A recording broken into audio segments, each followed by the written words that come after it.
Okay, so welcome everybody. My name is Pablo Rivas Robledo. I'm Colombian. I studied in Colombia law and philosophy. I studied logic and philosophy of science in Munich, and now I'm here doing my PhD. Believe it or not, this morning I was in Munich. I just arrived.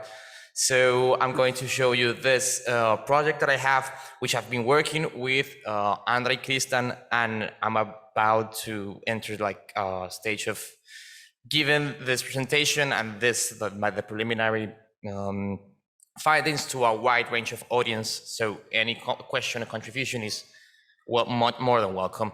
So what I will talk about four things actually. I will talk about the three main areas of research that my project is involving, and I will tell you why I think I find them wanting, and then I will briefly show you what do I want to do with this.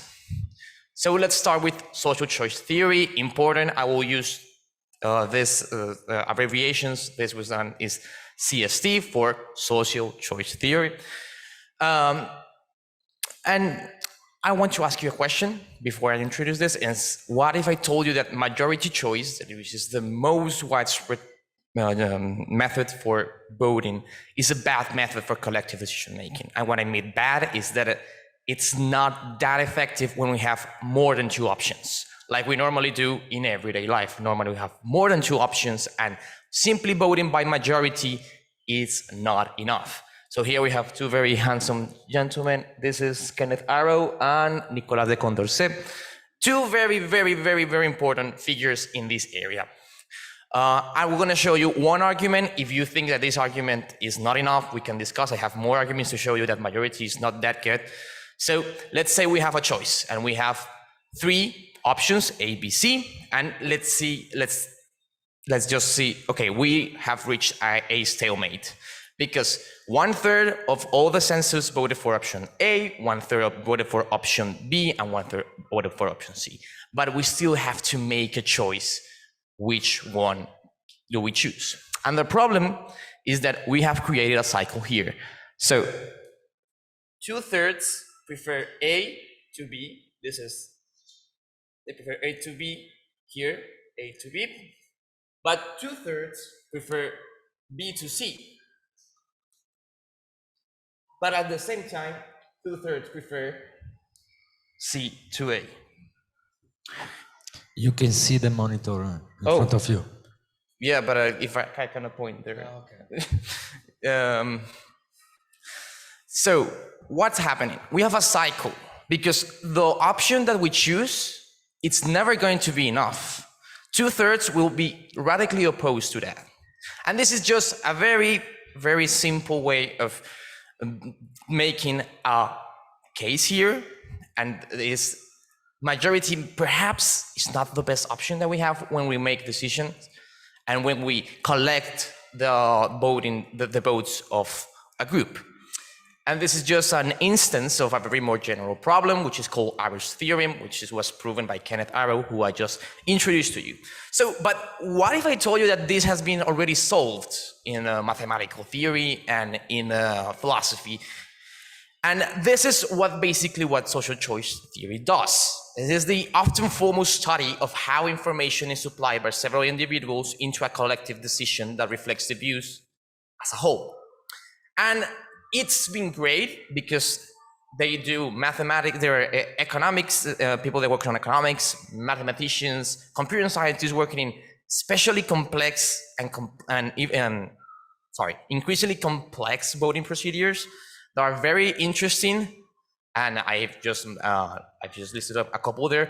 But at the same time, they have struggled to find real scenarios where these methods can be implemented, and that's because I think they're just thinking too big. They're thinking, okay, let's change democracy, how we choose members for parliament, how we choose the president, and that may be a problem because they say, let's do this because mathematically we can prove it, but nobody will be willing to change their constitution just because mathematically you can prove that the method is not that good. They'll be saying something, okay, you have to give me empirical evidence. You have to give me, okay, that this works in a social level. Just because it works on the mathematics, maybe we have to delve deeper into it. So I'm gonna leave the idea there, and I'm going to talk about deliberative democracy. which is an emerging position in political philosophy. There's been waves of deliberative democracy. I'm interested in the most recent one, but it's basically to emphasize the benefits in the deliberation has for the epistemic enrichment of democracy. And this is the point that when we are choosing something, crucially what we're doing, we're searching for the truth, which is the best alternative, which is the best candidate. We're not only like looking for the things that we like, we're, how Estlund and Landemo put it, we're tracking the truth.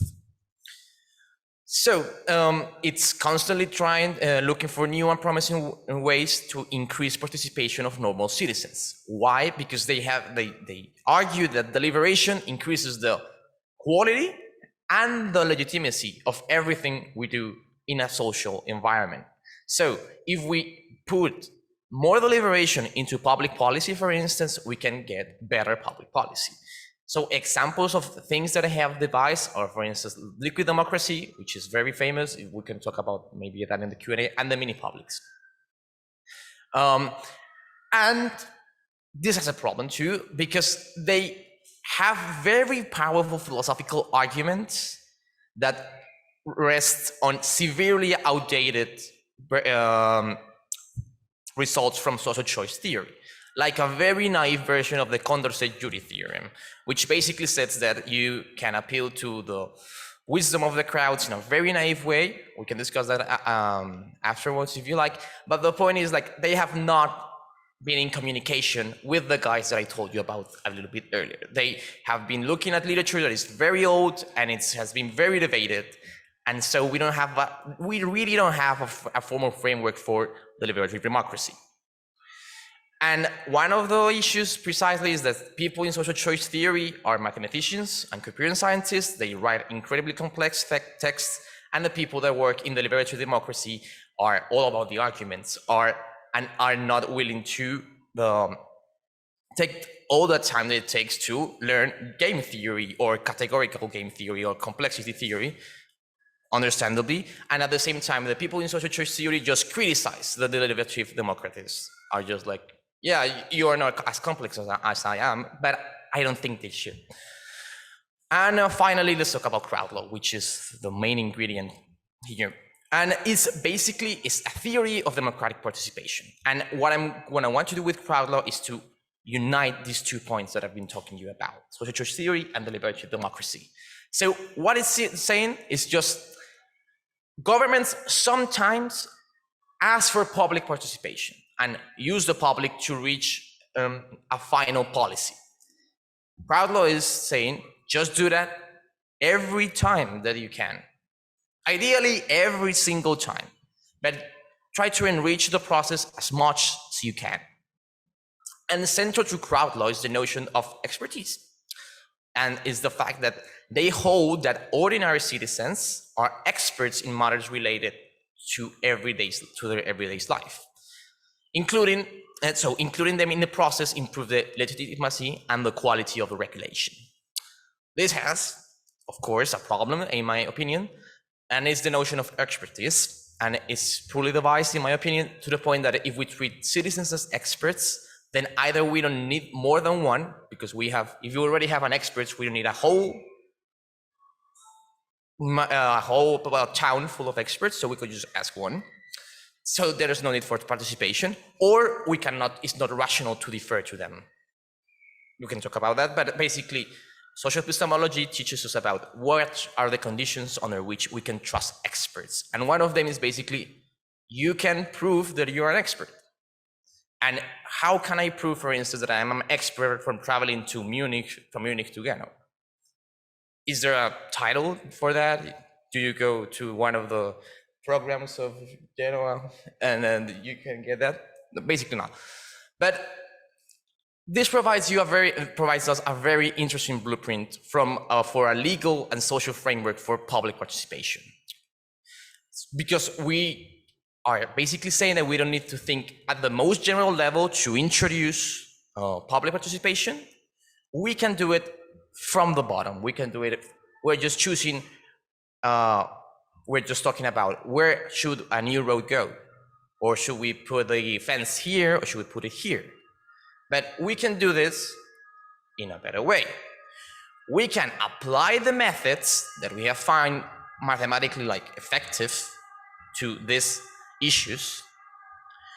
We fulfill the requirements for the liberatory democracy. We're including the people, and at the same time, we're giving legitimacy for what we do. So basically what I want to do is to see and evaluate which of those methods are the most easily applied and are the most effective when talking about large communities, from small to large communities. That is basically my project. Thank you very much for your attention. This was the mandatory slide that we had to put. Thank you very much.